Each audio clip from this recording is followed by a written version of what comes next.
Қара, мынау сенің денеңдегі барлық қант. Ол шамамен 4 литр. Сол қаныңның ішінде қанттың қалыпты мөлшері 5 деген көрсеткішке тең. Ал ол қандай көрініс береді?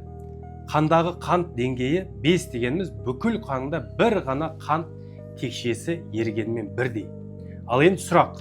Орташа адам бір күнде шамамен осынша қант тұтынады. Бұл 50 шай қасық. Яғни орташа есеппен бір күнде адам дәл осынша қант пайдаланады. Ал сонда қалайша қант деңгейі тек бір ғана текше мөлшерінде тұрақты болып қала береді?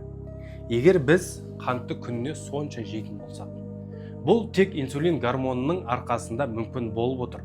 Инсулин қантты, былайша айтқанда, шаңсорғыш сияқты жинап алып, оны майға айналдырып жібереді. Бірақ егер ағзаға күн сайын тым көп қант түсіп отырса, бұл шаңсорғыш бұзылып қалуы да мүмкін. Сонда артық қант тікелей қаныңның ішіне түседі. Мұны диабет деп айтады. Ал егер сізде де сондай қант мөлшері өте көп болған болса, нормадағы деңгейден асып кетіп жатқан болса, мен сізге Медина компаниясының қара зере майын ұсынамын. Бұл қара зере майы өте жоғарғы сапа, сирийский сорт. Сіздің денеңіздегі қантты, қаныңыздағы қантты бір деңгейде 5-те 5 деңгейінде ұстап отырады.